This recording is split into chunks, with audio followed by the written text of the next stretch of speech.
Hello everyone, welcome to my YouTube channel जमन tutorial. जैसा कि आप जानते हैं और देखते आ रहे हैं, यहाँ हम लोग छोटी छोटी वीडियो से बहुत ही इंटरेस्टिंग और इंफॉर्मेटिव टॉपिक्स को आसानी से कवर करते हैं। ठीक है, आज बहुत दिन बाद ये वीडियो आ रही है, कुछ बिजी थे लेकिन अब आ गई है तो अब रेगुलर आती रहेगी। आज हम एक बहुत ही इंपॉर्टेंट टॉपिक और हाई डिमांडिंग टॉपिक लेकर आए हैं आपके लिए, जो केमिस्ट्री का है, हाइब्रिडाइजेशन। ठीक है, लेकिन अचानक से हम लोग हाइब्रिडाइजेशन पे नहीं जा सकते। उसके लिए हमें कुछ छोटी छोटी बातों को पढ़ना पड़ेगा, जैसे कि वैलेंस बॉन्ड थ्योरी को तो पढ़ना बहुत जरूरी होगा, जिससे हमें पता चलेगा कि सिग्मा बॉन्ड और पाई बॉन्ड कैसे बनता है, और कुल मिला के कोवेलेंट बॉन्डिंग शेयरिंग सुनी थी, पर शेयरिंग कैसे होती है, किन के बीच में होती है, कब होती है, कहाँ होती है, ये भी पता होना चाहिए। उसके बाद हाइब्रिडाइजेशन का ऑर्थोडॉक्स तरीका देखेंगे, यानी बुकिश मेथड, जो ऊपर लंबा चौड़ा होता है, जिसमें हम लोग किसी की एक्साइटेड स्टेट वगैरह निकालते हैं। उसके बाद हम लोग देखेंगे कि हाइब्रिडाइजेशन किसी भी कंपाउंड का लेविस स्ट्रक्चर बनाकर कैसे निकालते हैं। बहुत आसान होता है, उसके लिए आपको बस एक दो लाइन की जरूरत होती है लिखने की, और उसके बाद अगर किसी बच्चे को स्ट्रक्चर बनाना भी नहीं आता तो वो क्या करे, उसके लिए एक डायरेक्ट फार्मूला, उस डायरेक्ट फार्मूला में वैल्यूज पुट करिए, और वैल्यूज ऐसी कि जो हमारे कंपाउंड के मॉलिक्यूलर फार्मूला को देखकर ही पता चल जाए। उन वैल्यूज को पुट करने के बाद आपको डायरेक्टली उसका आंसर मिल जाएगा। तो बिना टाइम को वेस्ट करे वैलेंस बॉन्ड थ्योरी से शुरुआत करेंगे, हाइब्रिडाइजेशन तक जाएंगे। बस आपको एक छोटा सा काम ये करना है कि आखिरी तक वीडियो में बने रहना है, अच्छी लगे तो लाइक करना है, और नए हैं तो सब्सक्राइब करना है। तो चलिए शुरू करते हैं। देखिए, वैलेंस बॉन्ड थ्योरी, इसका नाम ही है बॉन्ड थ्योरी, यानी कुछ ना कुछ ये बॉन्ड के बारे में बात करेगा। आज तक आप हमेशा सुनते आए होंगे कि एक सिग्मा, दो पाई, एक सिग्मा, एक पाई, एक सिग्मा बॉन्ड। तो ये बनता कैसे, होता क्या है, तो यही ये थ्योरी हमारी बताएगी, आगे चलकर फेल हो जाएगी। जिसको सही करेगा हमारा हाइब्रिडाइजेशन नाम का कॉन्सेप्ट। तो इसकी कुछ मेरे पॉइंट्स हैं, उनको देखते हैं, समझते हैं, यानी इस थ्योरी के पॉइंट्स को समझते हैं। तो पहला पॉइंट मेरा ये कहता है कि the covalent bond formed by the overlapping of atomic orbitals, यानी जो मेरा कोवेलेंट बॉन्ड बनता है वो इलेक्ट्रॉन की शेयरिंग नहीं बनता, असली में होती क्या है, एटॉमिक ऑर्बिटल्स की ओवरलैपिंग होती है, यानी एक दूसरे के ऊपर वो ओवरलैप करते हैं। जाहिर सी बात है ओवरलैपिंग क्या होगी, when they come closer, यानी जब वो पास में आते हैं तो आपस में ओवरलैप करते हैं, तब जाके मेरा कोवेलेंट बॉन्ड फॉर्म होता है। अच्छा भैया, चलिए दूसरी चीज, the overlapping must not exceed more than 50%, यानी किसी भी एटॉमिक ऑर्बिटल के अंदर 50% से ज्यादा ओवरलैपिंग नहीं होनी चाहिए। भैया क्यों नहीं होनी चाहिए, क्योंकि इस एटम के पास और इस एटम के पास दोनों पास न्यूक्लियस हो। जब ये बिल्कुल पास पास आ जाएंगे तो इनका न्यूक्लियस आपस में रिपल्शन शुरू कर देगा, और रिपल्शन अगर एक बार शुरू हुआ तो मेरा बॉन्ड बनना इम्पॉसिबल हो जाएगा। इसलिए ओवरलैपिंग मेरी कुछ 40%, 30%, 20% तक होनी चाहिए। 50% ओवरलैपिंग से ज्यादा होगी तो बॉन्ड नहीं बनेगा, उल्टा बॉन्ड और बाहर टूट जाएगा। ये मेरी पहली एटॉमिक ऑर्बिटल है, एटॉमिक ऑर्बिटल ये मेरी पहली है, ये मेरी दूसरी, और ये मेरी ओवरलैप्ड ऑर्बिटल है।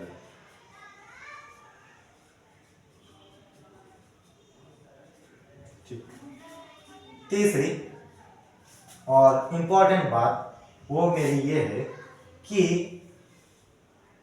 Strength of bond is directly proportional to overlapping of orbital.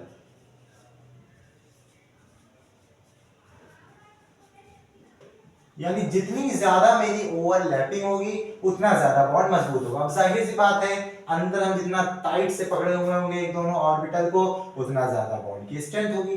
अगर बॉन्ड की स्ट्रेंथ ज्यादा है तो क्या हमें बॉन्ड तोड़ने में एनर्जी भी ज्यादा लगेगी? जी हाँ बिल्कुल, बॉन्ड की एनर्जी भी ज्यादा होगी।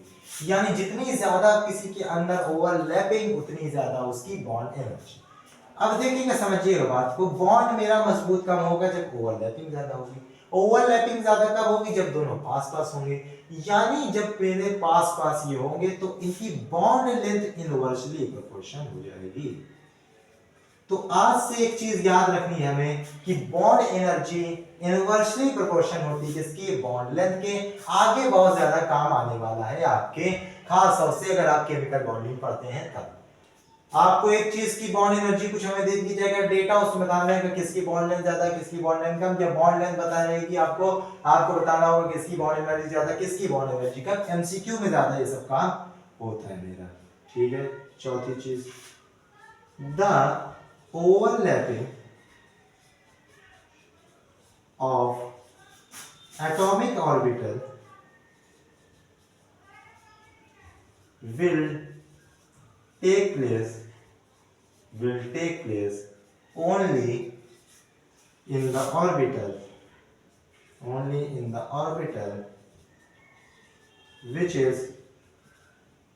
which are half filled with opposite spin, यानी अपोजिट स्पिन वाली होनी चाहिए। हाइंस रूल में पढ़ा था ना कि spin opposite, S quantum number पढ़ा था, स्पिन क्वांटम नंबर, उसमें एक एंटी क्लॉकवाइज एक क्लॉकवाइज, यानी अगर एक मेरा एंटी क्लॉकवाइज है तो दूसरा क्लॉकवाइज होना चाहिए। और हाफ, ना तो फुल फिल्ड ऑर्बिटल ओवरलैप करती है, ना तो कंप्लीटली एम्प्टी ऑर्बिटल ओवरलैप करती है, बल्कि हाफ फील्ड यानी एक इलेक्ट्रॉन आपके एक ऑर्बिटल के अंदर होने चाहिए। कैसे होने चाहिए? उल्टी स्पिन के होने चाहिए, तब जाके मेरी ओवरलैपिंग हो जाएगी। पांचवी बात, the orbitals overlap from same sign. The orbitals overlap from same sign. अब देखिए ये बात अभी ऐसे तो थोड़ा सा क्लियर नहीं हो रही होगी कि सेम साइन का क्या मतलब। देखिए समझाते हैं आपको। ऑर्बिटल मेरी कोई पार्टिकल तो है नहीं, बल्कि ऑर्बिटल मेरी क्या है? एक वेव है। वेव की डायरेक्शन कैसे होती है? ऐसे plus minus plus minus plus minus, यानी कुछ इस तरह की चीजें अगर आपने देखी आपके सामने तो कुछ इस तरह की, ऐसे ये मेरा प्लस, ये मेरा माइनस, ये मेरा प्लस। तो अगर मुझे दूसरी वाली ऑर्बिटल की ओवरलैपिंग करानी है तो हमें इधर क्या रखना पड़ेगा? Plus minus plus. तो ये प्लस और ये प्लस आके ओवरलैप करेंगे। अगर मान लीजिए हमने यहां पर माइनस कर दिया तो ओवरलैपिंग नहीं हो सकती। तो अगर यहां पे माइनस था तो आपको यहां माइनस रखना पड़ेगा, यहां प्लस था तो आपको यहां पर प्लस रखना पड़ेगा। कुल मिला के आपको ध्यान ये रखना है कि सेम साइन के साथ ही ओवरलैपिंग होती है, वरना ओवरलैपिंग आपको देखने को नहीं मिलेगी। तो ये 5 पॉइंट थे जो हमारी मेन वैलेंस बॉन्ड थ्योरी के थे। इतना लिख लीजिए, या तो अगर टाइम ना हो तो जल्दी से स्क्रीनशॉट ले लीजिए, इसमें हम वीडियो को ज्यादा ना बढ़ाते हुए जल्दी जल्दी टॉपिक्स को कवर कर सकें।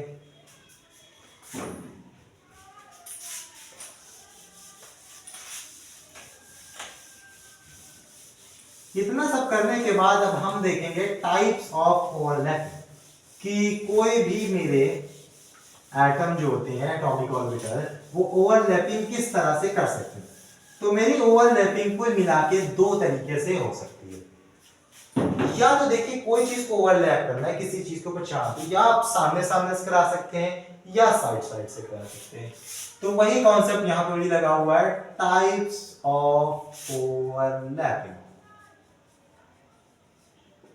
तो मेरी पहली होती है एक्सियल, या जिसको हम लोग हेड ऑन ओवरलैपिंग बोला।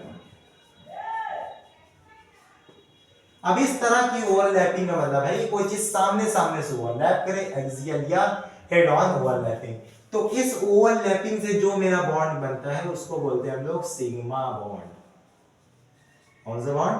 Sigma bond. दूसरी होती है मेरी लेटरल या साइड वाइज ओवरलैपिंग।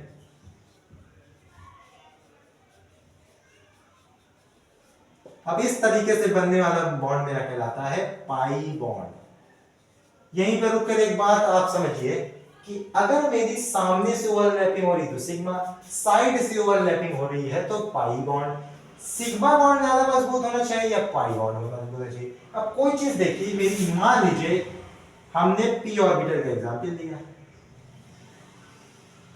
ये पहली p ऑर्बिटल, इसको मान लिया हमने pz ऑर्बिटल, और मेरी ये pz ऑर्बिटल, दोनों की ओवरलैपिंग हुई, मिला दिया हमने, मान लिया हमने इधर प्लस था इधर माइनस था, इधर प्लस था और इधर माइनस था, क्योंकि सेम साइड वाले ही आपस में मिलते हैं। तो कुछ इस तरह का सिनेरियो हमें देखने को मिलेगा। ये क्या हो गई, मेरी ओवरलैपिंग हो गई।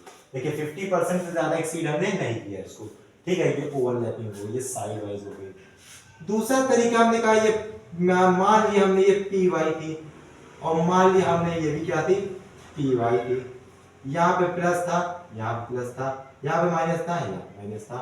ओवरलैपिंग जब हमने कराई तो कुछ इस तरह की चीज हमने पाई, ठीक है, ये ओवरलैप्ड ऑर्बिटल बनेंगे। तो बताइए ये ज्यादा मेरी मजबूत होने वाली है या ये ज्यादा मजबूत होने वाली है? इसमें देखिए बिल्कुल मतलब प्रॉपर्ली ओवरलैप हुई है चीजें, यहाँ पर प्रॉपर्ली ओवरलैप चीजें नहीं हो पाई। क्यों? क्योंकि अगर आप नॉर्मल जिंदगी में देखें तो आपको अगर कोई सामने से पत्थर घसीट के मारे और या साइड से आपको कोई मारे तो आपको कहाँ ज्यादा लगता है? सामने वाला ज्यादा लगता है, क्योंकि सामने वाले में क्या होता है, इंपैक्ट ज्यादा होगा, साइड वाले में इंपैक्ट कम होगा। तो इसलिए हमारा sigma bond is the strong bond और pi bond is a weak bond. Sigma bond सामने सामने की चीजों में बनता है, लेटरल ओवरलैपिंग जिसको बोलते हैं पाई बॉन्ड। पाई बॉन्ड अगर मेरे साइड साइड से ओवरलैपिंग होती है तो उसको बोलते हैं पाई बॉन्ड, ठीक है। तो ये टाइप ऑफ ओवरलैपिंग थी, दो तरीके से हो सकती है। अब कुछ ऑर्बिटल अलग अलग हैं जो अलग अलग टाइप के ओवरलैपिंग शो करती है, बारी बारी से सभी को देखना है, ठीक है। तो सबसे पहले हम ये सिर्फ नीचे वाली चीजों को अभी हटा रहे हैं, नीचे वाली चीजों को हटाया। सबसे पहले अब हमें देखना है एक्सियल ओवरलैपिंग की कहानी, एक्सियल ओवरलैपिंग की कहानी।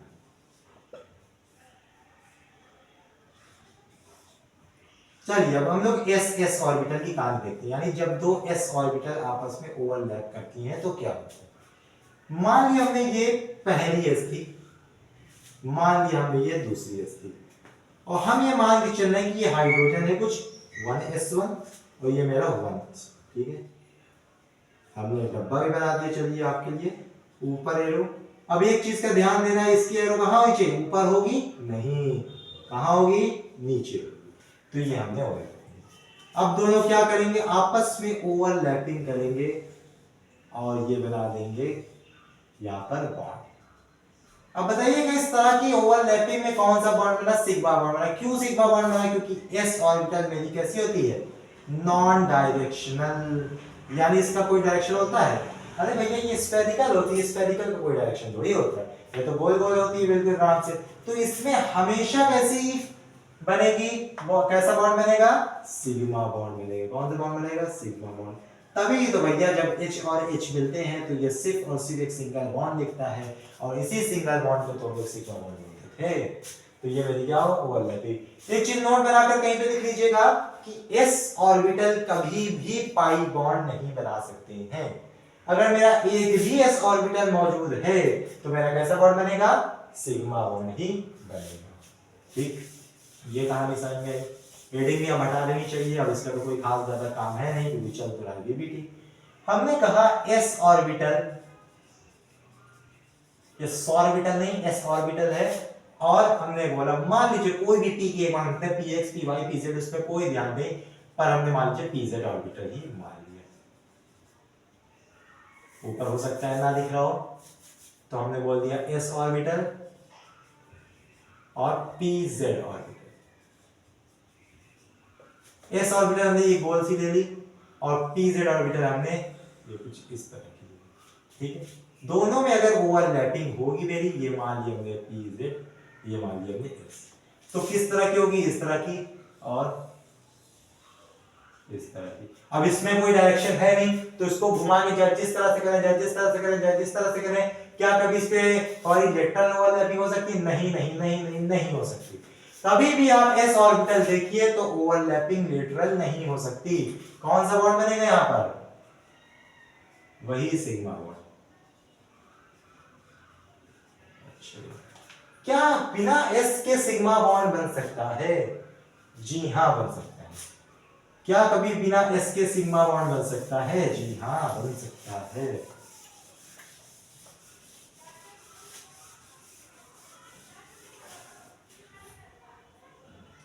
इसका एग्जाम्पल देखना है, जैसे हमने बोल दिया आपके सामने, कुछ भी ले सकते हैं आप,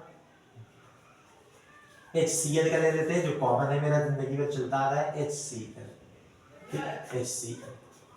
H में हमने देखा H का 1s1 यानी एक डिब्बा।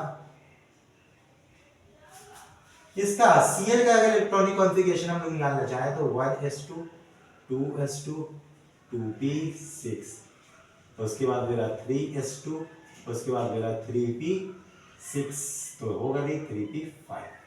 ठीक कहानी 6 हो जाता तो आर्गन हो जाता 3p5 का कहानी।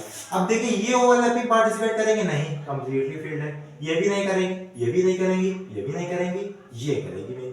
तो हमने फाइनली क्या लिखा 3p5 यहाँ पर लिखा।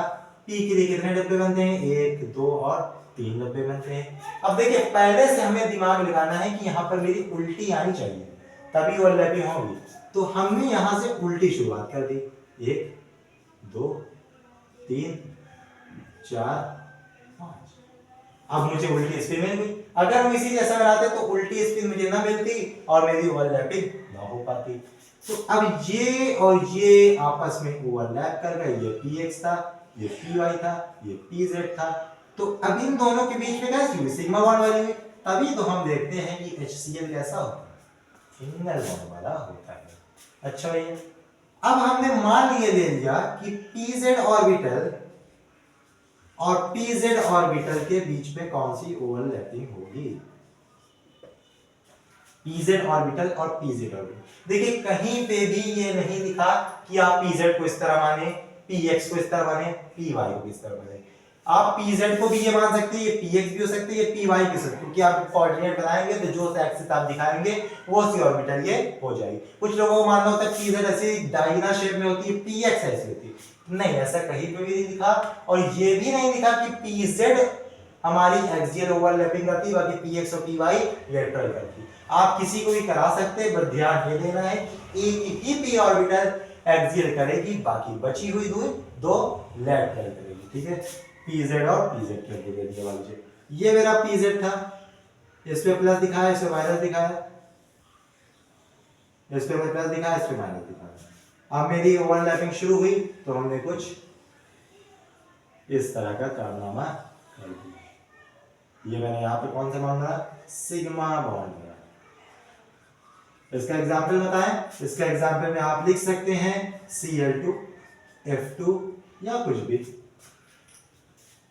Cl2 अगर देखें तो इसी में एग्जाम, ये Cl यहाँ पे pz वाला होगा, यहाँ पे Cl भी एक इसी जैसा होगा बिल्कुल सेम, इसकी भी pz बची होगी, इसकी भी pz बची होगी, pz मिला के अब यहाँ पर सिग्मा बॉन्ड बना देंगे। और Cl और Cl कैसे अटैच होते हैं, सिग्मा बॉन्ड से ही अटैच। तो ये थी एक्सियल ओवरलैपिंग जो तीन केस जिसपे बन सकती है, या तो दोनों एस हो, या एक एस, या फिर एक कोई p ऑर्बिटल हो, या दोनों p ऑर्बिटल हो लेकिन सेम p ऑर्बिटल हो। यहाँ पे pz हो तो यहाँ पर pz हो, यहाँ पे px हो तो यहाँ पे px हो, यहाँ पे py हो तो यहाँ पे भी py हो। अब देखते हैं फाइनली लेटरल ओवरलैपिंग हो, और इसके बाद हम लोग कुछ एक दो एग्जांपल करते हैं और चलते हैं अपने हाइब्रिडाइजेशन में। उम्मीद है कि आप नोट करते जा रहे होंगे साथ में, क्योंकि या तो अगर टाइम लग रहा हो तो वीडियो पॉज करके भी आप नोट कर सकते हैं।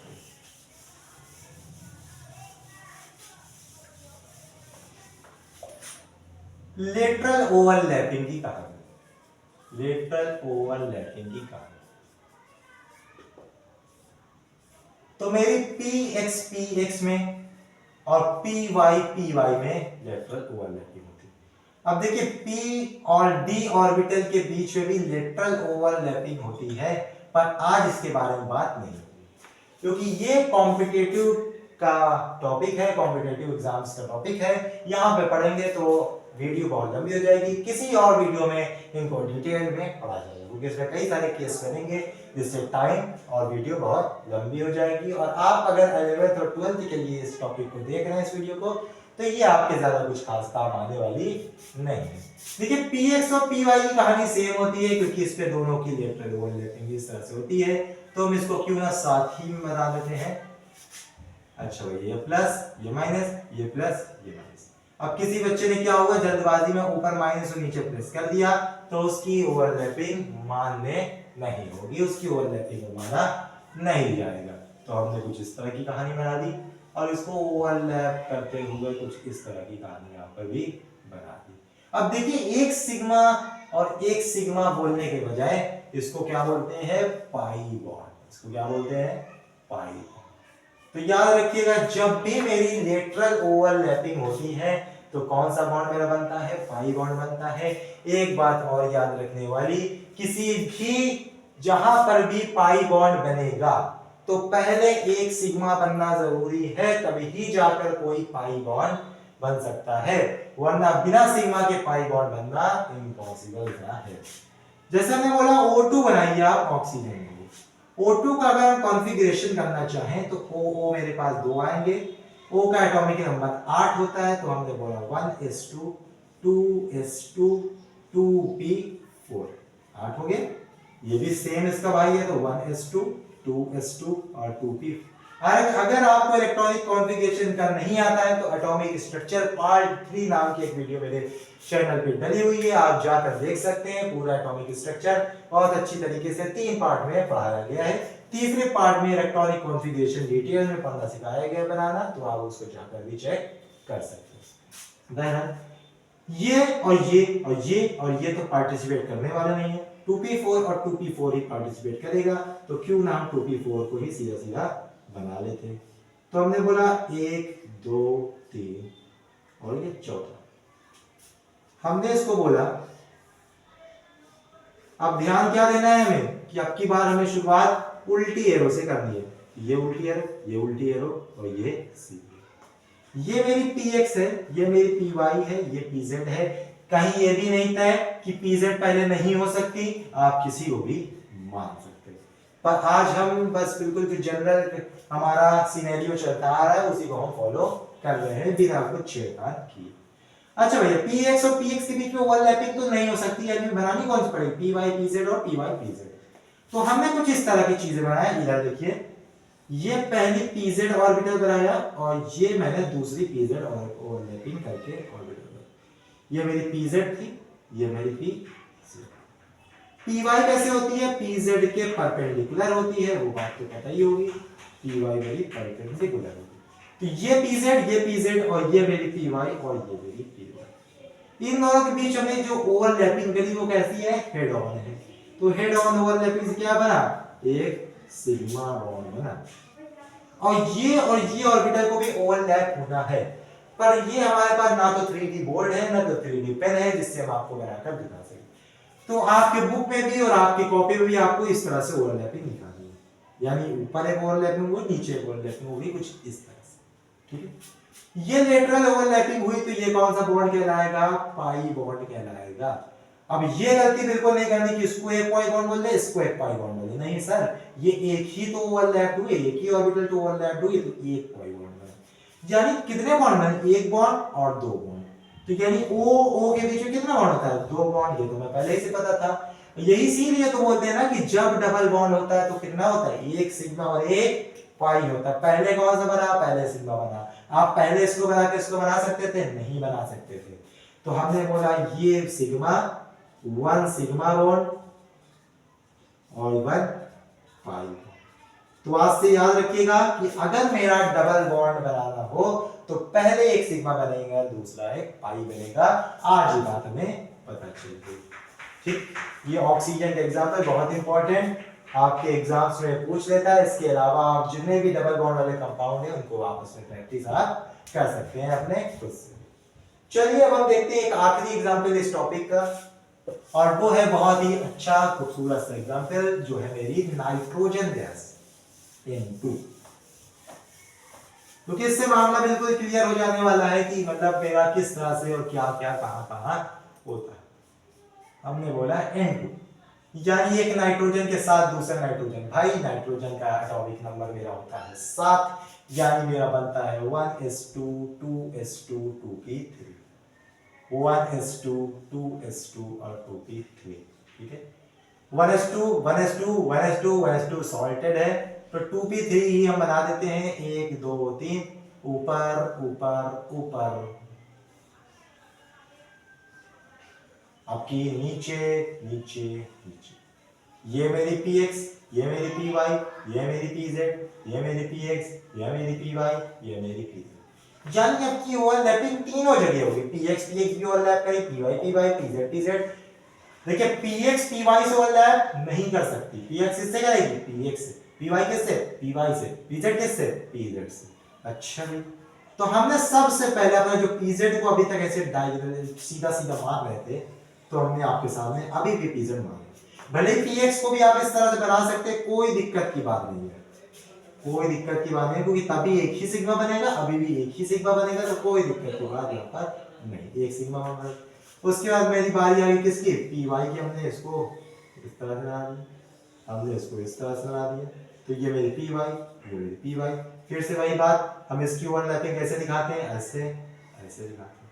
अब पी जेड कैसी होती है, पी जेड को जिसके sorry P X, P Z तो हम बना ही चुके हैं, ये मेरी पी एक्स बन गई, ये मेरी क्या बन गई, पी एक्स बन गई।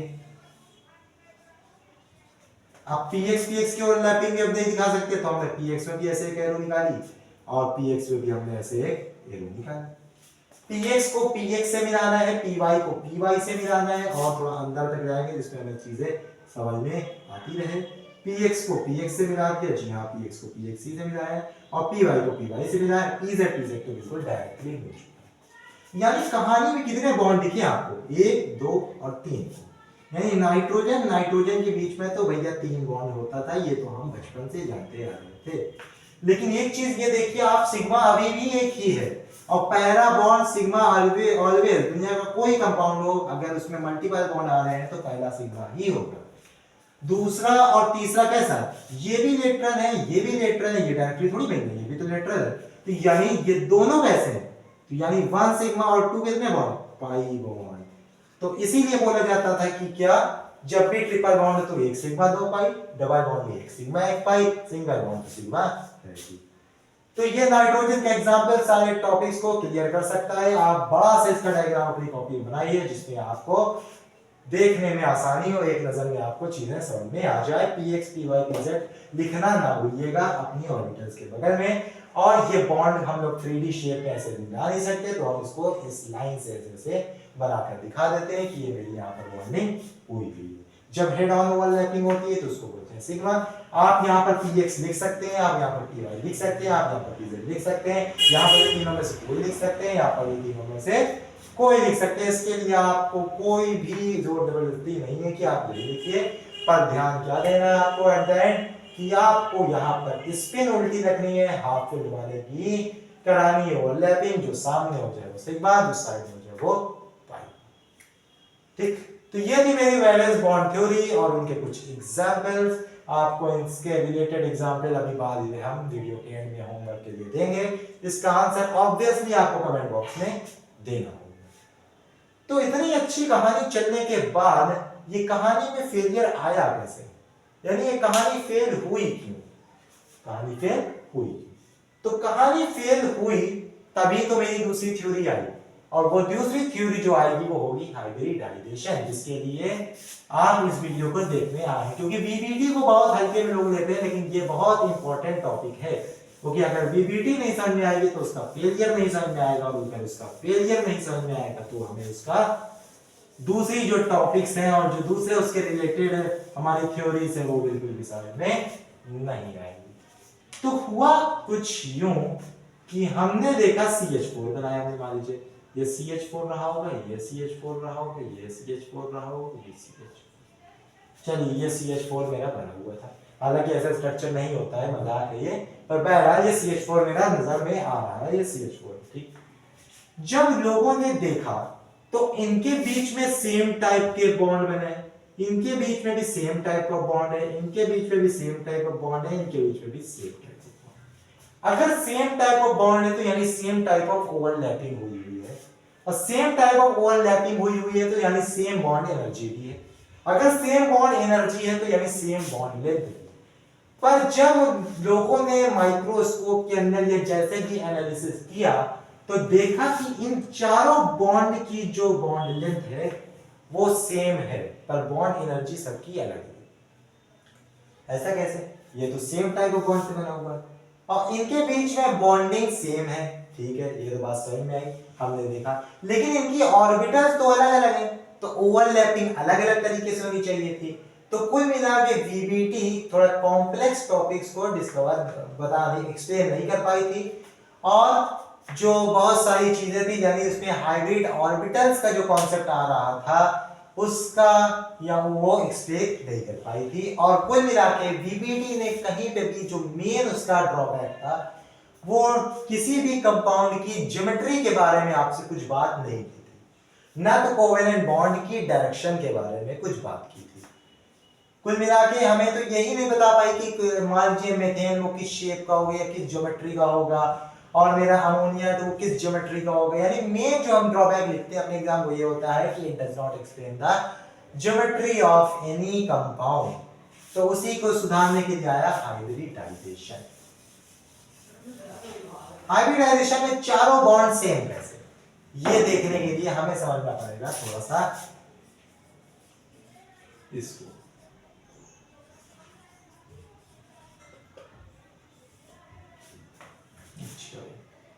सबसे पहले हम देखते हैं इंटर, इसका मतलब क्या होता है, intermixing of atomic orbitals, intermixing of atomic orbitals of same or nearly same energy. Intermixing of atomic orbital of same or nearly same energy. या तो ऑर्बिटल की एनर्जी सेम होनी चाहिए या नियरली सेम होनी चाहिए, तब जाकर उनकी इंटरमिक्सिंग हो जाती है एटॉमिक ऑर्बिटल की। अब इसमें जो इंपॉर्टेंट बात, overlapping can be done in half field, full field और एम्प्टी ऑर्बिटल्स। यानी इसमें आपको टेंशन नहीं देनी, आप किसी भी तरीके की ऑर्बिटल की ओवरलैपिंग करा सकते हैं, चाहे हाफ फील्ड हो, चाहे फुल फील्ड हो, चाहे एम्प्टी ऑर्बिटल्स हो। वीबीडी ने बताया था कि सिर्फ ये करेगा, ये दोनों नहीं कर सकती। हाइब्रिडाइजेशन बोल रहा है कि भैया तीनों कर सकते हैं, तीनों को अधिकार बराबर का है ओवरलैपिंग करने का। तीसरी बात, number of hybrid orbital equal to number of overlapped atomic orbital।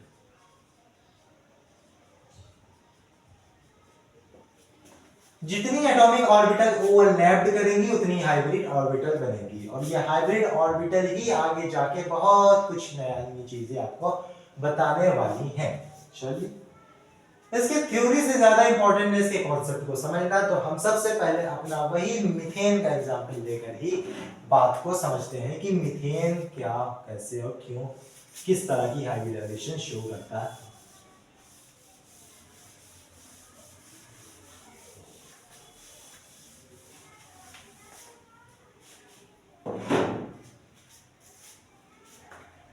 देखिए, हमने बोला CH4, यानी एक मेरा कार्बन होगा और वे 4 हाइड्रोजन होंगे। ठीक, कार्बन का अगर हम एटॉमिक नंबर देखें तो कितना होता है, मेरा 6 होता है, यानी 1s2 2s2 और 2p2। ठीक है, यानी ये मेरी ग्राउंड स्टेट है। ग्राउंड स्टेट बोलते मतलब बिल्कुल शांत सी जिंदगी, बिल्कुल मतलब नॉर्मल सी कंडीशन में 1s2 2s2 और 2p2 होता है। 1s2 बनाने के लिए हमने इसको इस तरह से कहानी दे दी, 2s2 बनाने के लिए हमने इसको इस तरह की कहानी दे दी, और 2p2 बनाने के लिए हमने इसको 1 और 2 इस तरह से कहानी दी। ठीक, अब देखिए एक हाइड्रोजन आया इनके सामने, 1s1 वाला, और इसी तरह के मेरे 4 आएंगे। दूसरा, ये तीसरा हमने यहां पे मान लीजिए बना दिया, और चौथा,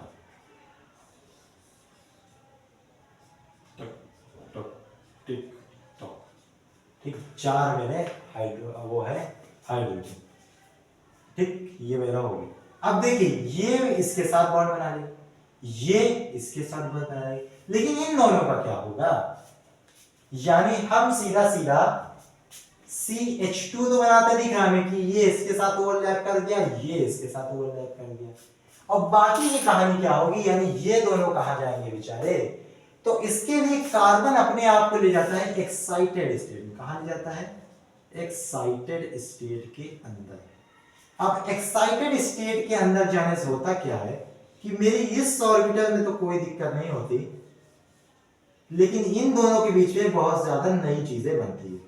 यानी ये ऐसे ही रहता है, ये ऐसे ही रहता है, लेकिन ये जो एक इलेक्ट्रॉन है ना, ये कार्बन अपना S2p को दे देता है, यानी कार्बन अपना कुछ इसको इस तरह से ऐसे दे। अब ये एक्साइटेड स्टेट में आ गई, यानी अब इसके बाद 4 घर हैं, तो ये एक इसके साथ बॉन्ड बनाएगा, एक इसके साथ बॉन्ड बनाएगा, एक इसके साथ बॉन्ड बनाएगा, और एक इसके साथ बॉन्ड बनाएगा। यानी अब आपका मीथेन बिल्कुल आसानी से बन सकता है। ये H, ये H, ये H और ये H। ध्यान देने वाली बात अब देखिएगा, ये और ये, यानी इसका हाइड्रोजन और इस कार्बन के बीच ये हाइड्रोजन होगा, ठीक है। इन दोनों के बीच में मेरी कौन सी ओवरलैपिंग हो गई? SS overlapping. कौन सी? SS overlapping. बाकी ये जो मेरे 3 आएंगे, 1 2 और 3, ये 3 जो हाइड्रोजन, इन तीनों के बीच में कौन सी हो गई? SP, SP और SPO। यानी ये मेरा sp बॉन्ड से बना हुआ है, ये मेरा sp बॉन्ड से बना हुआ मान लिया है। ये हमने इसको माना हुआ है S बॉन्ड है यहां पर, और यहां पर sp बॉन्ड है। अब देखिए 3 तो एक तरह के, लेकिन ये एक अलग तरीके का था। जबकि हुआ, जब हमने एक्सपेरिमेंट में देखा तो चारों सेम हुआ, तो अब साइंटिस्टों का दिमाग थोड़ा सा घूमा, तो यहीं से मेरा जन्म हुआ हाइब्रिडाइजेशन। इन्होंने बोला कि ऐसा कुछ नहीं होगा SS SP SP SP, बल्कि यहाँ पे कॉन्सेप्ट चलेगा कि चारों आपस में एक जैसी ऑर्बिटल बनाएंगे। देखना है कि एक s ऑर्बिटल और 3 p ऑर्बिटल आपस में ओवरलैप हो, तो यानी ये भी मेरा sp3 होगा, ये भी मेरा sp3 होगा, ये भी मेरा sp3 होगा, ये भी मेरा sp3 होगा। यानी कुल मिला के आखिरी में जो मेरी ऑर्बिटल बनी वो कुछ ऐसी अलग अलग नहीं होगी, बल्कि ऐसी 4 एक साथ होगी, जिसको बोलते हैं हाइब्रिड ऑर्बिटल। इसको क्या बोलते हैं? Hybrid orbital.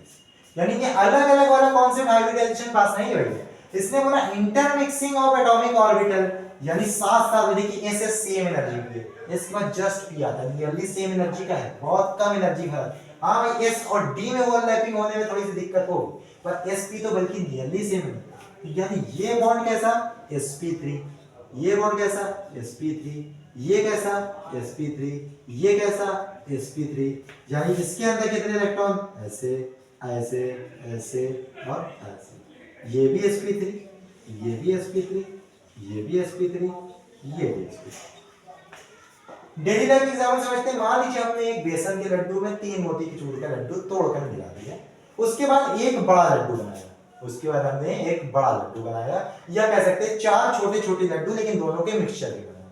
तो सभी लड्डू के अंदर कैसा कैरेक्टर होगा? एक बेसन के लड्डू का और 3 मोतीचूर के लड्डू का, जो उनका टेस्ट का रेशियो होगा वो 1:3 होने वाला है। तो यही तो टॉपिक हमने लिखा था ना, number of hybrid orbital is equal to number of atomic orbital combine. तो हमारी कितनी ऑर्बिटल कंबाइन हुई? sp3 sp3 sp3 sp3, यानी एक s और 3, एक s और एक p करता तो sp, एक s और 2 p करता तो sp2, एक s और 3 p करता तो sp3, एक s और 3 p, 4 p तो कर नहीं सकता, एक s 3 p और एक d करेंगे तो sp3d, एक s 3 p 2 d तो sp3d2, एक s 3 p d3 तो sp3d3। उसके बाद का भी आपके सिलेबस से बाहर, F वगैरह भी आपको नहीं करना है हाइड्रोजन।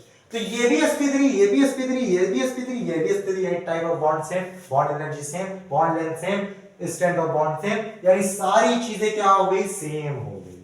तो अगर मीथेन में आपको हाइब्रिडाइजेशन पूछता तो क्या बताएंगे आप? कि ये मेरा sp3 हाइब्रिडाइजेशन है। तो ये था मेरा जो मतलब बुक में बताया जाने वाला तरीका और असली कॉन्सेप्ट, यानी हाइब्रिड ऑर्बिटल बनते कैसे। अगर आपसे कोई पूछे कि आप दिखाइए हाइब्रिड ऑर्बिटल बनते कैसे हैं, तो आप उसको इसी तरीके से दिखा पाएंगे, क्योंकि फॉर्मूला और स्ट्रक्चर में आप ये बिल्कुल नहीं दिखा पाएंगे कि हाइब्रिड ऑर्बिटल बनते कैसे। तो इसको ये एग्जाम्पल हमारा बहुत बहुत बहुत इंपॉर्टेंट है CH4 वाला। होप आपको ये चीजें समझ में आई होंगी, पर आपको एग्जाम में कभी भी इस चीज की फाउंडेशन नहीं होती कि आप उस हाइब्रिडाइजेशन निकालिए किसी एक खास तरीके से। आप हाइब्रिडाइजेशन किसी भी तरीके से, जिस तरीके से आपको आता है, आप उस तरह से निकाल सकते हैं, ठीक है। तो ये मेथड तो ऐसे बच्चों को पसंद जल्दी नहीं आता, पर सबसे सटीक और सबसे सही तरीका यही है कि ये तरीका कभी फेल नहीं हो सकता। बस एग्जाम्पल को नोट करिए, नहीं समझ में आया तो फिर से पीछे जाके एक बार और देखिए, समझ में आ जाए।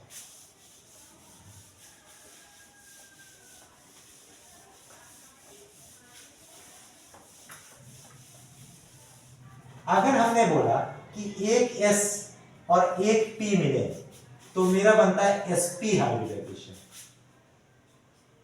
एक S और 2P बने तो मेरा बनता है sp2 हाइब्रिड। sp स्क्वायर नहीं बोलते इसको, sp2 ही बोलते हैं।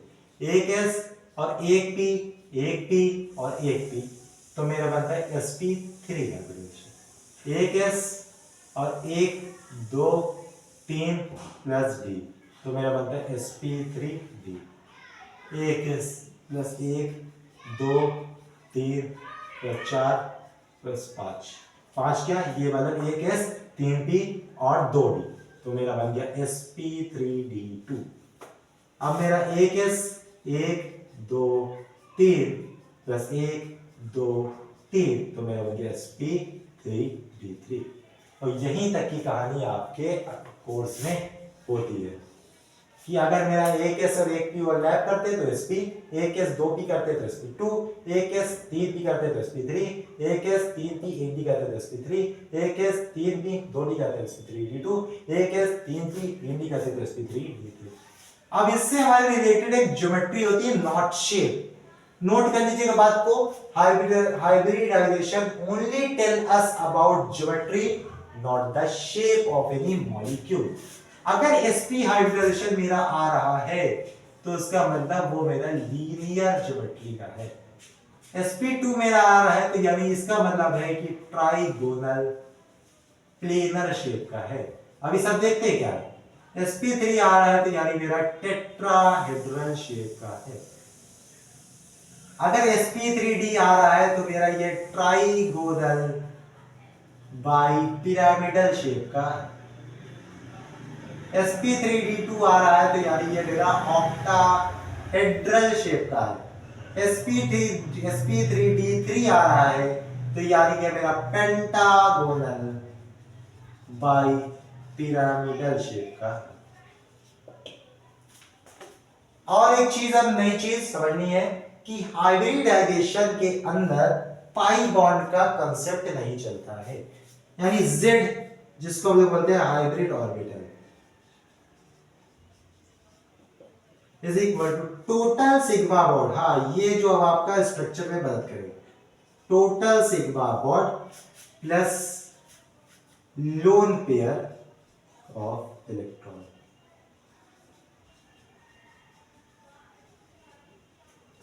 इस चीज से आप क्या निकाल सकते हैं, किसी भी कंपाउंड मॉलिक्यूल्स का या कंपाउंड में किसी भी एलिमेंट का हाइब्रिडाइजेशन आप निकाल सकते हैं इस फॉर्मूला की मदद से, अगर आपको स्ट्रक्चर पता हो। तभी आपको पता होगा किधर सिग्मा बॉन्ड है, क्योंकि आप मॉलिक्यूलर फॉर्मूला देख के थोड़ी ना बता पाएंगे।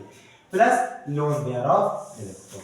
अगर मेरी Z की वैल्यू 1 और 2 आती है, 1 तो कभी नहीं आ सकती, 2 आती है तो sp, 3 आती है तो sp2, 4 आती है तो sp3, 5 आती है तो sp3d, 6 आती है तो sp3d2, 7 आती है तो sp3d3।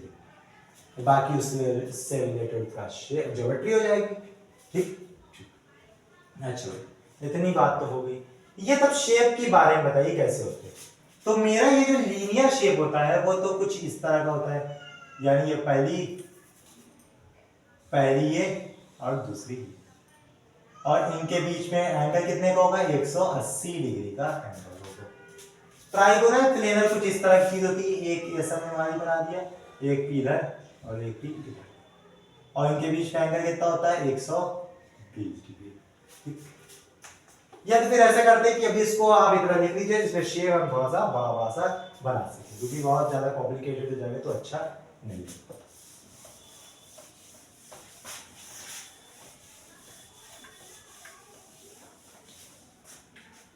सबसे पहले बात करिए हमने एसपी की, तो एसपी का मेरा शेप कैसा होगा, ये पहली और ये कोई दूसरी ऑर्बिटल, इन दोनों के बीच में एंगल कितना आता है, 120 डिग्री का। इनका शेप बन गया मेरा लीनियर, 120 को 180 डिग्री का। एग्जाम्पल में कौन आता है, मेरा CO2 वगैरह। एक ही तो एग्जाम्पल लेके ज्यादा, CO2 ले लिया आपने मान लीजिए, और हमने ले लिया BeCl2, और उसके बाद मेरा हमने ले लिया sp2,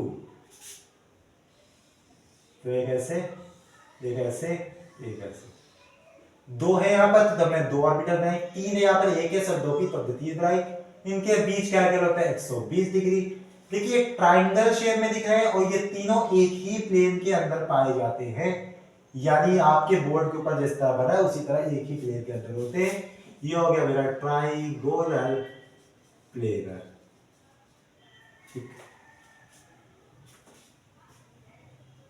इसमें एग्जाम्पल की बात कर देते हैं हम लोग, तो मेरा हो गया NH3 एंड इसके अड्डा हो गया मेरा BF3, BCl3, AlCl3, ये सब। sp3 की बात करी जाए तो टेट्राहेड्रल शेप, टेट्राहेड्रल शेप की कहानी इस तरह की कुछ है कि एक बेरा ऐसे, एक बेरा ऐसे, एक बेरा ऐसे और एक बेरा ऐसे, ठीक। ये वाला मेरा पार्ट ऊपर होता है, ये तीन चीज मेरी एक ही प्लेन के अंदर पाई जाती है, और इन सब के बीच का एंगल जो निकलता है वो होता है 109.8, ठीक। इसका शेप मेरा हो गया टेट्राहेड्रल, और इसका सबसे फेमस एग्जांपल जो है वो थे CH4 और NH3। उसके बाद आती है sp3d की कहानी। sp3dt में क्या होता है देखिएगा, पहले 1 2 3 और ये ऊपर, ये इस तरह की कहानी होती है sp3d में।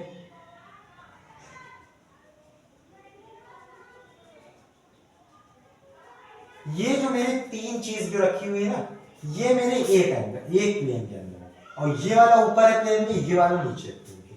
तो यानी अगर हम इसको देखें तो ये ट्राइंगुलर दिख रहा है, अगर ऊपर से इसको कोई देखे तो कुछ इस तरह का पिरामिड देखने को मिलेगा इसको, कुछ इस तरह का पिरामिड देखने को मिलेगा इसको, जी हाँ पिरामिड देखने को मिलेगा। इसी तरह नीचे भी एक पिरामिड देखने को मिलेगा, तो इसीलिए इसका नाम पड़ जाता है ट्राइगोनल। सबसे पहले जो ट्राइगोनल है, बाई दो है पिरामिड, नीचे नीचे अगर देखें हम लोग तो मेरा ट्राइंगल दिख रहा है, ऊपर ऊपर पिरामिडल पिरामिड, ठीक है। ठीक, इसके एग्जाम्पल की बात करें तो मेरी PCl5, sp3d2, इसका शेप मेरा होता है ऑक्टाहेड्रल, देखने वाली बात।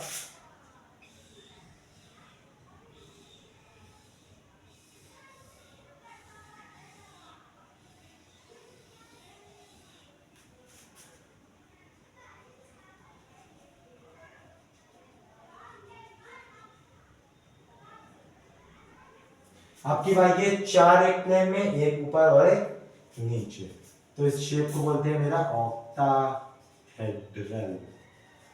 इसकी बात करी जाए तो SF6, ऐसे बहुत सारे होते हैं, पर एग्जाम्पल कॉमन वाला जो जिंदगी देखते हैं, क्योंकि अभी आप निकालेंगे तो आप खुद पता चला लेंगे किस तरह का मेरा होता है। इसमें सारे एंगल कैसे होते हैं, 90 डिग्री, सारे एंगल 90 डिग्री।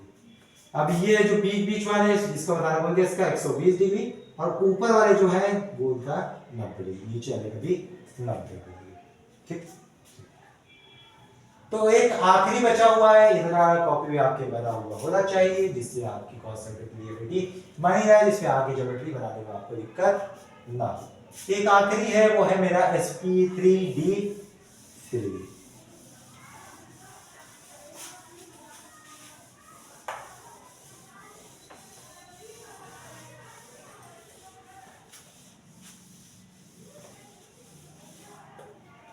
sp3d3 देखिए इसमें कितनी है टोटल, 1 3 3 यानी 7 है। तो देखिएगा, समझिएगा चीजों को, मेरा कुछ इस तरह का यहाँ पर चीज बनती है, 1 2 3 4 5 5 मेरा एक ही प्लेन की चीज है, 5 मेरी एक ही प्लेन पे है, और एक मेरा ऊपर है और एक मेरा नीचे। देखिए ये सब 3D स्ट्रक्चर होते हैं। 3D ऐसे कॉपी बनाने के लिए एक ही तरीका मेरा कि हम इसको एक ऐसा प्लेन निकाल दें, ये वाला प्लेन मेरे के बाहर जा रहा है, ये वाला प्लेन के नीचे। ये जो प्लेन के ऊपर जा रही है चीजें, ये 90 डिग्री पे है, और बाकी एक प्लेन में जितनी भी चीजें हैं वो कितनी डिग्री है, 72 डिग्री।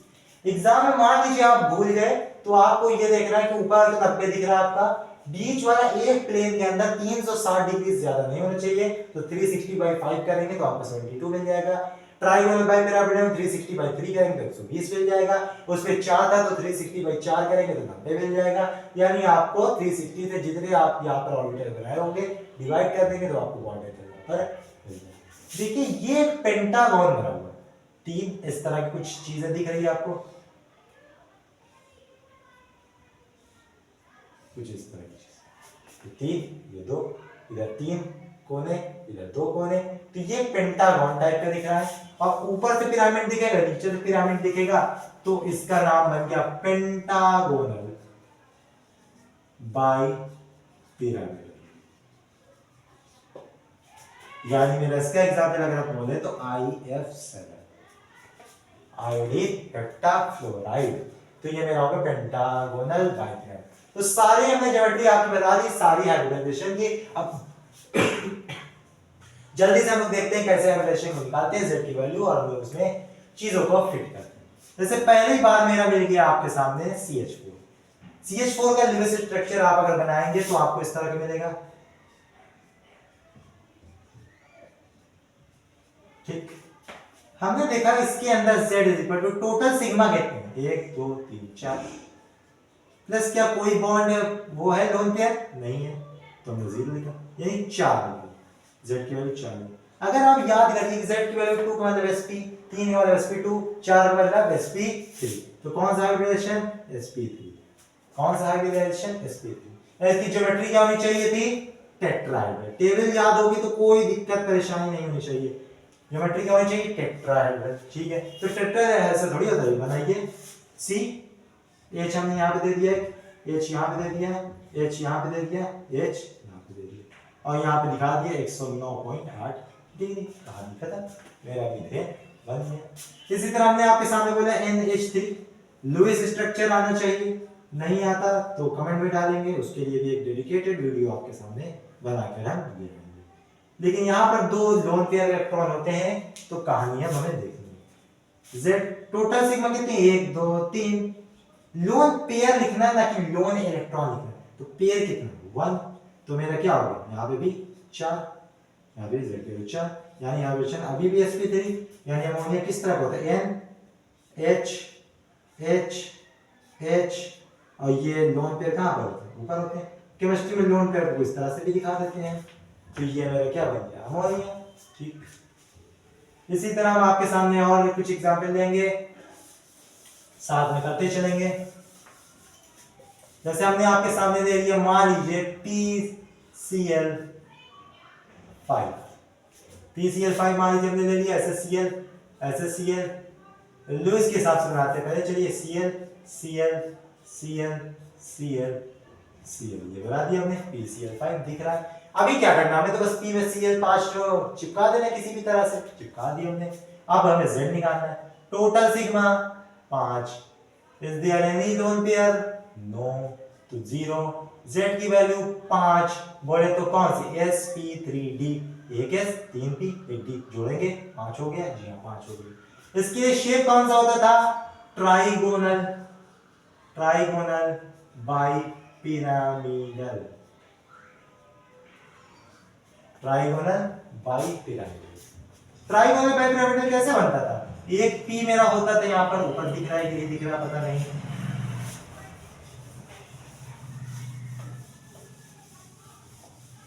एक मेरा यहाँ पर पी बनेगा, एक प्लेन पे 3 हो सकते हैं, तो ये हमने बनाया सीएल सीएल सीएल, एक हमें ऊपर बनाना पड़ेगा, एक हमें नीचे बनाना पड़ेगा, ठीक है।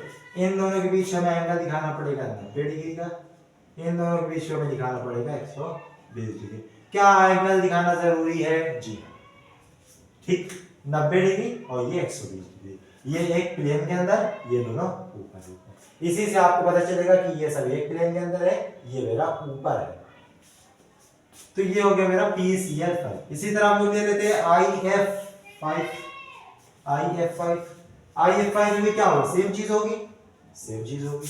हमने ले लिया, मान लीजिए आपके सामने H2O, OH, H, 1 2 lone pair होते ना, ये बात तो पता होनी चाहिए जी हाँ, पता होनी चाहिए। तो हमने क्या बोला? Z निकालिए, कितने सिग्मा? 2 सिग्मा, कितने पाई? पाई से मतलब ही नहीं, कितने लोन पेयर? 1 2 लोन पेयर, तो इसका भी 4, इसका भी क्या लिखा? sp3, इसका भी क्या लिखा? टेट्राहेड्रल, तो यानी इसका भी क्या लिखा? H H H, यहाँ पे लोन पेयर, यहाँ पे लोन पेयर, याद इस तरह से अपनी कहानी को, ठीक है। शेप की बात नहीं कर रहे हैं, only we are discussing about geometry. चलिए और एक एग्जांपल और देंगे, फिर आपको हम दे देंगे अपने से करने को। जैसे हमसे पूछ लिया कि आप बताइए CO2 का एलिगेशन, तो अब बोला COC, इस तरह से गाड़ी बनी हुई है। Z केवल टोटल सिग्मा कितने? 1 2, टोटल बॉन्ड तो 4 हो जाएंगे, लेकिन सिग्मा से मतलब सिर्फ 1 और 2। क्या कोई लोन पेयर है? नहीं, तो कौन सा रिलेशन? sp, इसका शेप लीनियर बना हुआ, यानी इसका लेविस स्ट्रक्चर और मेरा हाइब्रिडाइजेशन के हिसाब से ज्योमेट्री बिल्कुल सही। हमने बोला आप बनाइए SF6, आप बनाइए SF6, ठीक है, SF6 भी बनाने कोई दिक्कत की बात नहीं है। Z सल्फर, सल्फर का बॉन्ड बनाना पड़ेगा हमें, सिग्मा बॉन्ड, तो हमने ऐसे देखा F F F F F F, अरे सिग्मा कितने हैं? 6, लोन पेयर 0, तो मेरा 6, और 6 का मतलब मेरा होता है sp3d2, 6 का मतलब होता है sp3d2, यानी ऑक्टाहेड्रल, और ऑक्टाहेड्रल इसी तरीके से होता है। लेस स्ट्रक्चर बनाना आना चाहिए, तभी आप इस तरीके से निकाल पाएंगे, ठीक है, बात समझ में आ रही होगी। हमने बोला आपके सामने अब बहुत कुछ है बोलने लायक, लेकिन क्या किया जाए।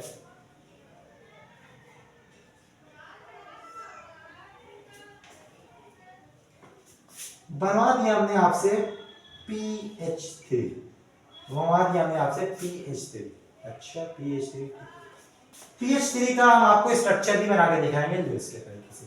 इसका सेंट्रल एटम P बनाएंगे क्योंकि इसकी गिनती कम है, H हम यहाँ बगल में एक लगा देंगे, H यहाँ बगल में लगा देंगे, H यहाँ बगल में। हमें 3 चीजों की जरूरत होती है, Q, Bp और Lpp। Q total valence electron की बात होती है, 5 इसके पास 3 इसके पास, यानी 5 + 3 = 8। समझ में आई कहानी। उसके बाद हमने बोला बॉन्ड पेयर कितने, बॉन्ड पेयर इलेक्ट्रॉन निकालते हैं हम लोग, 2 × बॉन्ड होता है, 1 2 3 बॉन्ड है, 2 × 3 6। Lp होता है मेरा Q - बॉन्ड पेयर, यानी 8 - 6 = 2, लोन पेयर 2। ये बिल्कुल सेटिस्फाई है, ये बिल्कुल सेटिस्फाई है, ये बिल्कुल सेटिस्फाई, क्योंकि साइड वाले का ऑक्टेट और हाइड्रोजन के लिए ड्यूप्लेट पूरा होना चाहिए। इसका ड्यूप्लेट तो पूरा, इसका ड्यूप्लेट पूरा, इसका ड्यूप्लेट पूरा। ये जो 2 इलेक्ट्रॉन मेरे वो कहां चले जाएंगे? यहां फास्फोरस के ऊपर चले जाएंगे। PH3 को देखने से सिर्फ आप ये नहीं बता सकते कि इसके पास लोन पेयर भी हैं, तो लुईस स्ट्रक्चर आपको फिर से एक बार बोलने आना चाहिए। ये हो गया PH3 बन गया। अब हमें इसका हाइब्रिडाइजेशन निकालना पड़ेगा।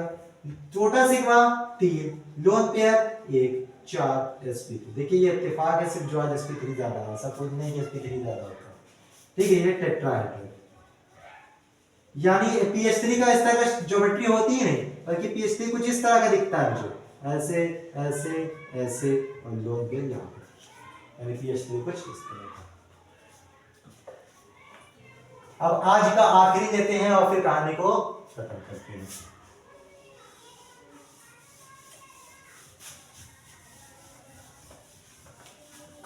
हमने बोला BF3, बोरॉन ट्राइफ्लोराइड। ठीक, लुईस के हिसाब से पहले बना लेते हैं किसी भी तरह से। F हमने इस बार लुईस के हिसाब से बनाया कुछ इस तरह से, F और F, ये हमने इसका हाइब्रिडाइजेशन देखना चाहा तो हमने बोला 3, क्या कोई लोन पेयर 0, यानी 3 का मतलब sp2 का मतलब होता है ट्राइगोनल प्लेनर, यानी B मेरा बीच में होगा, F यहाँ एक ऊपर, F यहाँ एक ऐसे, F यहाँ एक ऐसे। क्या इसको हम लोग इस तरह से नहीं बना सकते? स्कूल के टीचर तो इस तरह से बनाते हैं। तो भैया दोनों चीजें same, angle is the key part, and 120 यहाँ पर भी, 120 यहाँ पर। तो BF3 किसी भी तरीके से आप बना सकते हैं, बस ध्यान देने कि ये तरीका नहीं चलेगा सर, आप या इस तरह से बनाइए या इस तरह से बनाइए। हाँ, उल्टा भी कर सकते हैं, ऐसे ऐसे और ऐसे। बस दिमाग ये लगाना है कि एंगल कितना चाहिए, 120, शेप कौन सा होना चाहिए, ट्रायंगल प्लेनर। तो टेबल याद होनी चाहिए तभी कारनामा हो पाएगा।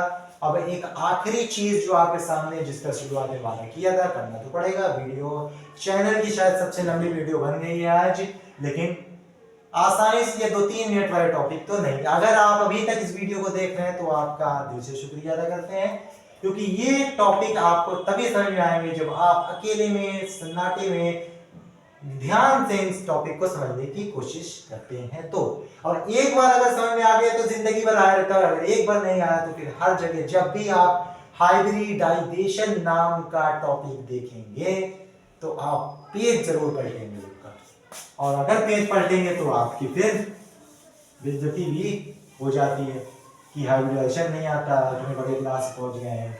हालांकि टॉपिक तो बड़े ही क्लास का है, तो फालतू बात तो करनी नहीं। ठीक, अब एक डायरेक्ट फॉर्मूला बता दीजिए भैया, हम छुटकारा पाए लेविस स्ट्रक्चर से भी, क्योंकि हमारे पास इतना टाइम तो नहीं कि हम लेविस स्ट्रक्चर पहले जाकर सीखें। तो फॉर्मूला लिखिएगा बस Z का, हाफ वैलेंस इलेक्ट्रॉन, जाहिर सी बात है जिसका निकालना हो, valence electron plus number of monovalent atom, monovalent atom. और मोनोवैलेंट एटम में मान्यता सिर्फ हाइड्रोजन की, फ्लोरीन की, क्लोरीन की और ब्रोमीन की है बस, यानी जितने ये लगे हुए होंगे वो number, plus if negative charge present, अगर कोई नेगेटिव चार्ज प्रेजेंट है आयन के ऊपर तो उसको प्लस करेंगे, minus if any positive charge present.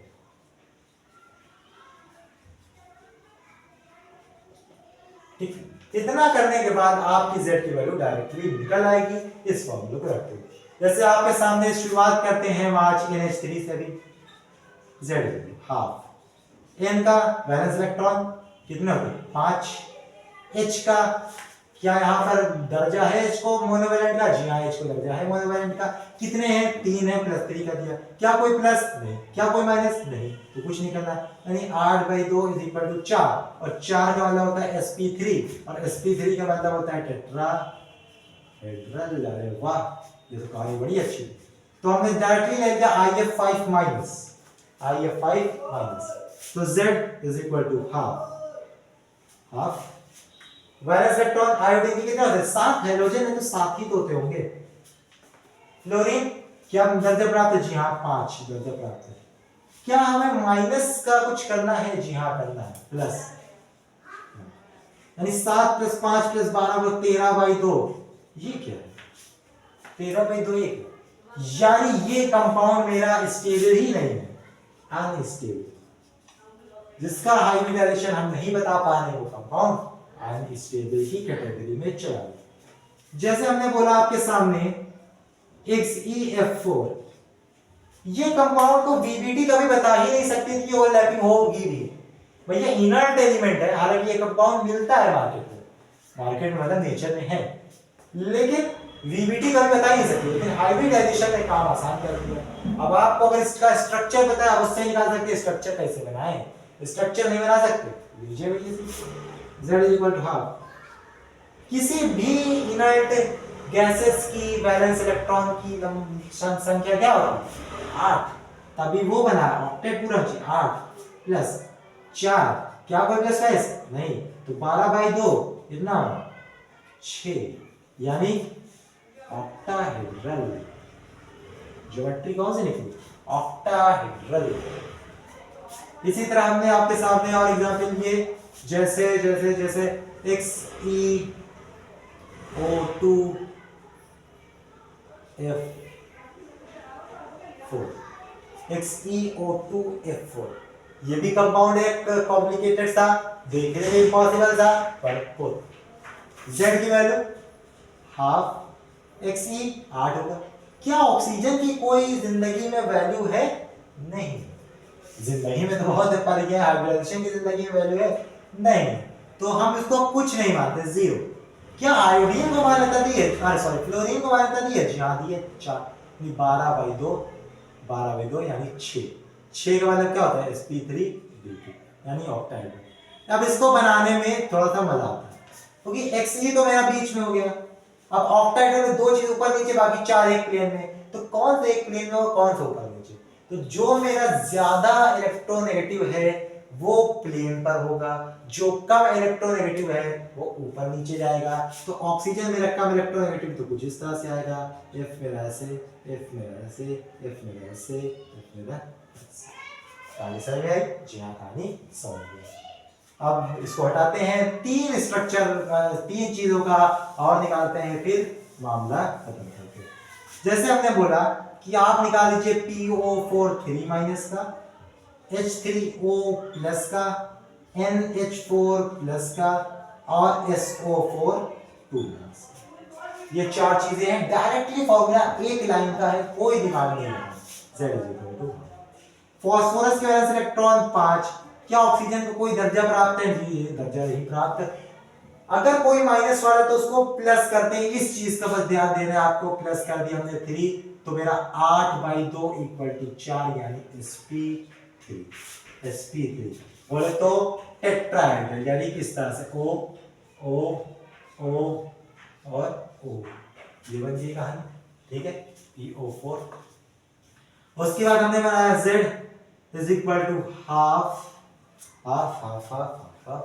हालांकि ये स्ट्रक्चर लुईस के हिसाब से आप देखेंगे तो फास्फोरस मैक्सिमम कोवेलेंसी की वजह से एक डबल बॉन्ड भी बनाया हुआ होगा, पर उसका हाइब्रिडाइजेशन में कोई रोल नहीं होगा, ठीक। तो जो डबल बॉन्ड बनाएगा उसी के ऊपर ये माइनस चार्ज आ रहा होगा, और मेरा माइनस चार्ज भी बहुत जगह आ रहा है। बहरहाल हमने यहाँ पर अभी फॉर्मल चार्ज भी डिस्कस नहीं करना, हमें सिर्फ और सिर्फ ज्योमेट्री बनानी है। Z अब यहाँ पर देखिए, इसके वैलेंस इलेक्ट्रॉन 1, कितना प्रेजेंट है? 3%। कितना प्रेजेंट है? 3%। ऑक्सीजन मान में नहीं, प्लस वाला माइनस, यानी -1 अच्छा, तो मेरा 3 - 1 2/2 यानी 1। क्या कभी 1 से हाइब्रिडाइजेशन बन सकता है? नहीं बन सकता। लेकिन 1 से हाइब्रिडाइजेशन नहीं बन सकता, लेकिन हम ऑक्सीजन का हाइब्रिडाइजेशन तो निकाल सकते हैं, क्योंकि हाइब्रिडाइजेशन किसका निकालते हैं? सेंट्रल एटम का निकालते हैं। अगर आप हाइड्रोजन का निकाल रहे हैं तो आप गलत कर रहे हैं, क्योंकि ऑक्सीजन सेंट्रल एटम है, जो कम होते हैं वो सेंट्रल एटम होते हैं। यहाँ पे फास्फोरस का मतलब तो हमने फास्फोरस रखा, ऑक्सीजन के हिसाब से कहानी लगाइए, तब तो कहानी मिलेगी आपको। Z ऑक्सीजन के पास कितने होते हैं? 6। क्या ये मान्यता वाला है? जी हाँ, ये 3 मान्यता वाला। +1 को -1 कर देना है, तो ये 6 + 3 9 - 1 8/2, फिर 4 निकल आया sp3। इसका भी कुछ इसी तरह का। Z इज इक्वल टू, इसमें कौन सेंट्रल है? n सेंट्रल है, 5 + 4 -1 9 - 8, ये इसका भी 4 निकाल दिया हमने। SO4 2 माइनस, इसका भी 4 ही निकलेगा। Z is equal to half 6, ये तो माना ही नहीं जाएगा। 6 ऑक्सीजन तो मानेंगे नहीं, -2 को फिर वही +2 कर दिया तो हमने निकाल दिया 8/2, इसका भी 4 निकाल। कुछ और दिखाइए। PCl3 Z = ½ 5। क्या Cl3 में 3 होता है? जी हाँ 3, तो हमने बोल दिया इसका भी 8/2, इसका भी 4। एक आखिरी आज का, फिर उसके बाद कहानी खत्म करते हैं और देखते हैं आखिरी वाले को।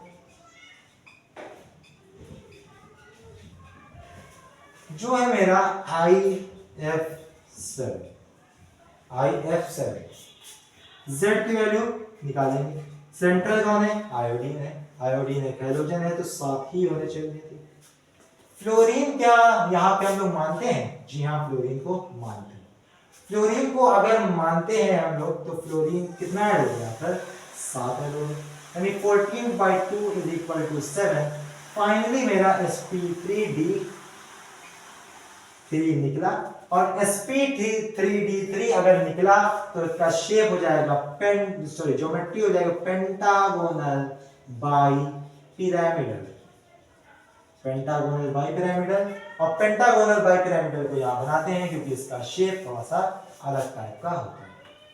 आयोडीन बीच में होने वाला है, फ्लोरीन एक साइड 2 फ्लोरीन और एक साइड 3 फ्लोरीन। अब कोई भी साइड 1 2 और कोई भी साइड 3 हो सकते हैं। एक बचा हुआ फ्लोरीन ऊपर, एक बचा हुआ फ्लोरीन नीचे। ये जो बीच पे है इनके बीच का एंगल 72 डिग्री, और ये जो ऊपर है इसका 9 डिग्री।